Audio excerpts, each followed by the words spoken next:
அதிசய அதிசயங்களின் ஆரம்பம். அதிசயம் நடக்கும் நிச்சயமா.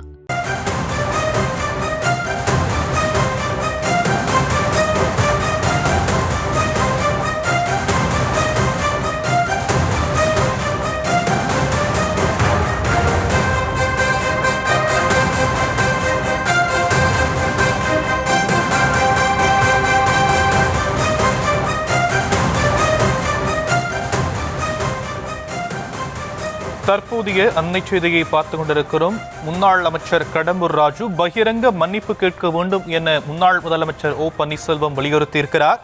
ஜெயலலிதா செய்தது வரலாற்று பிழை என்ற கடம்பூர் ராஜு பேச்சுக்கு OPS தன்னுடைய கண்டனங்களை பதிவு செய்து வந்த நிலையில் கடம்பூர் ராஜு பகிரங்க மன்னிப்பு கேட்க வேண்டும் என OPS வலியுறுத்தியிருக்கிறார். அது குறித்தான அன்னை செய்தியை பார்த்துக் கொண்டிருக்கிறோம். விவரங்களை செய்தியாளர் லதா வழங்க நாம் கேட்கலாம். லதா, முன்னாள் அமைச்சர் கடம்பூர் ராஜு நேற்று பேசிய பேச்சு பேசுபொருளாகவும் சர்ச்சையை ஏற்படுத்தி இருக்கக்கூடிய நிலையில பல்வேறு அரசியல் கட்சி தலைவர்கள் கண்டனங்களை பதிவு செய்திருக்கிறாங்க. இப்போ OPSம் கண்டனங்களை பதிவு செஞ்சிருக்கிறாரு. கடம்பூர் ராஜு பகிரங்க மன்னிப்பு கேட்க வேண்டும் என அவர் தெரிவித்திருக்கிறார். விவரங்கள். வணக்கம். முன்னாள் அமைச்சர் கடம்பூர் ராஜு கடந்த சில தினங்களுக்கு முன்பாக அதிமுக பாஜக நிர்வாகிகள் பங்கேற்ற ஒரு ஆலோசனை கூட்டத்தில் பேசும் பொழுது 1999ஆம் ஆண்டு மறைந்த ஜெயலலிதா முதலமைச்சர் ஜெயலலிதா அவர்கள் மத்திய அரசை கவிழ்த்தது வரலாற்று பிழை என்ற தோணியில் அவர் பேசியிருந்தார். இது அதிமுகவிலேயே ஒரு அதிர்ச்சியையும் சலசலப்பையும் ஏற்படுத்தி இருந்த சூழல்ல தற்பொழுது முன்னாள் முதலமைச்சர் ஓ பன்னீர்செல்வம் கடம்பூர் ராஜுவை கண்டித்து ஒரு அறிக்கை ஒன்றை வெளியிட்டிருக்கிறார். அவர் வெளியிட்டிருக்கக்கூடிய அறிக்கையில் 1999ஆம் ஆண்டு தமிழ்நாட்டின் நலன் கருதி அம்மா அவர்களின், அதாவது ஜெயலலிதா அவர்களினுடைய பாஜக கூட்டணியிலிருந்து விலகியதால் தான் 2001ஆம் ஆண்டு அதிமுக தமிழ்நாட்டில் அமோக வெற்றி பெற்று ஆட்சி அமைத்தது என்று குறிப்பிட்டிருக்கிறார். மேலும் இந்த வரலாறு தெரியாமல் கடம்பூர் ராஜு அவர்கள் பேசியிருப்பது அவரின் அறியாமையை வெளிச்சம் போட்டு காட்டுவதாகவும் OPS குறிப்பிட்டிருக்கிறார். மேலும் ஜெயலலிதா அவர்கள் செய்தது வரலாற்று பிழை அல்ல, அது ஒரு வரலாற்று புரட்சி.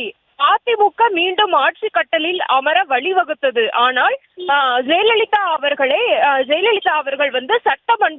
சட்டமன்ற உறுப்பினராக்கப்பட்ட அமைச்சராக்கப்பட்ட கடம்பூர் ராஜு அவர்களின் பேச்சுதான் வரலாற்று பிழை என்று கடுமையாக சாடியிருக்கிறார். மேலும் மோடியா இந்த லேடியா பார்த்து விடலாம் என்று சவால் விட்டு 37 தொகுதிகளில் அதிமுக வெற்றி பெற காரணமாக இருந்த அம்மா அவர்களை, அதாவது ஜெயலலிதா அவர்களை கடம்பூர் ராஜு அவர்கள் குறை சொல்வதை பார்க்கும் பொழுது வளர்த்த கடா மார்பில் பாய்ந்தது என்ற பழமொழிதான் நினைவுக்கு வருகிறது என்றும், ஜெயலலிதா அவர்களை குறை சொல்வது என்பது உண்ட வீட்டுக்கு ரண்டகம் செய்வதை போன்றது என்றும் கடுமையாக குறிப்பிட்டு அந்த அறிக்கையை வெளியிட்டிருக்கிறார். மேலும் ஏற்றிவிட்ட ஏணியை எட்டி உதைப்பது மிகப்பெரிய துரோகம் என்பதை உணர்ந்துதான் இந்த செயலுக்கு கடம்பூர் ராஜு அவர்கள் பகிரங்க மன்னிப்பு கேட்க வேண்டும் என்று அதிமுக தொண்டர்கள் உரிமை மீட்பு குழு சார்பில் வலியுறுத்தி கேட்டுக்கொள்வதாகவும் குறிப்பிட்டிருக்கிறார். இல்லை என்றால் தமிழக மக்கள் தக்க பாடத்தை புகட்டுவார்கள் என்றும் OPS குறிப்பிட்டிருக்கிறார்.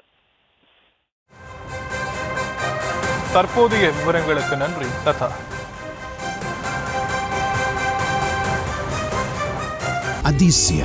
அதிசயங்களின் ஆரம்பம். அதிசயம் நடக்கும் நிச்சயமா.